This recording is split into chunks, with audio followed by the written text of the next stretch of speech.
গত বছরের ছাত্র আন্দোলনে তোপের মুখে পড়ে ভারতে পালিয়ে যান বাংলাদেশের সাবেক প্রধানমন্ত্রী শেখ হাসিনা।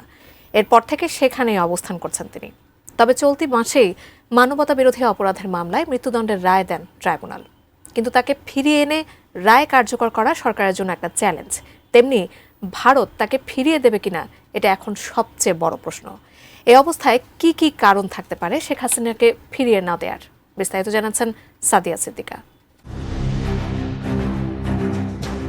বাংলাদেশ সরকার আনুষ্ঠানিকভাবে নোট ভার্বাল পাঠিয়ে ভারতের কাছে সাবেক প্রধানমন্ত্রী শেখ হাসিনাকে প্রত্যর্পণের অনুরোধ জানিয়েছে আন্তর্জাতিক অপরাধ ট্রাইব্যুনাল আইসিটি। ট্রাইব্যুনালের রায় ঘোষণার পর থেকেই ধারণা করা হচ্ছিল ঢাকা দ্রুতই দিল্লির কাছে আনুষ্ঠানিক প্রত্যর্পণ অনুরোধ জানাবে।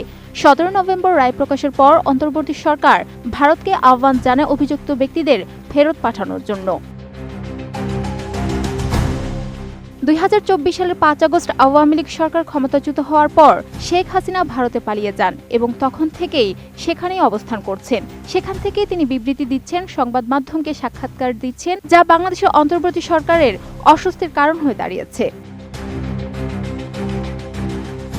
গত এক বছরে অন্তর্বর্তী সরকার একাধিকবার শেখ হাসিনাকে দেশে ফিরিয়ে এনে বিচারের মুখোমুখি করার দাবি তুলেছে, কিন্তু ভারত এসব অনুরোধের জবাব দেয়নি। 2024 সালের ডিসেম্বরে পাঠানো প্রথম প্রত্যর্পণ অনুরোধের জবাবে দিল্লি শুধু নোট ভার্বাল পাওয়ার বিষয়টি নিশ্চিত করেছিল। দ্বিতীয় অনুরোধের কোনো উত্তরের দেখা মেলেনি। আমি বুঝি নির্মাণের শিল্প, সালাম স্টিল বোঝে ডিউরেবিলিটি। সালাম স্টিল, মোস্ট ডিউরেবল স্টিল।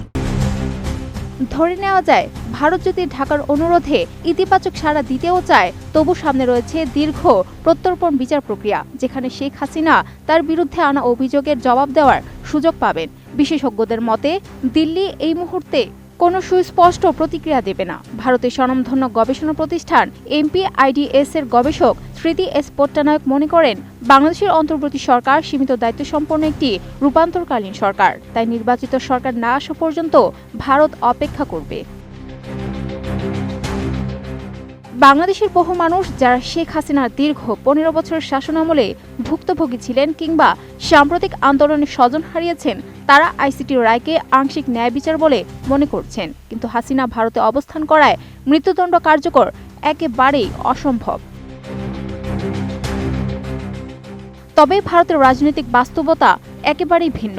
2013 সালের প্রত্যর্পণ চুক্তি থাকলেও ভারত শেখ হাসিনাকে ফেরত পাঠাতে বাধ্য নয়, কারণ চুক্তিতে একটি ধারা আছে যা বলে, অপরাধ যদি রাজনৈতিক উদ্দেশ্য প্রণোদিত মনে হয় তবে প্রত্যর্পণ প্রত্যাখ্যান করা যাবে। যদিও খুন বা হত্যা রাজনৈতিক অপরাধ হিসেবে ধরা হবে না, তবু হাসিনা এসব অপরাধে সরাসরি জড়িত এটা প্রমাণ করা বেশ কঠিন।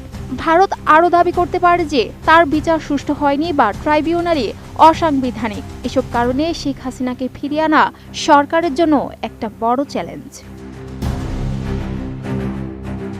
Sadia Siddiqua, ATN news.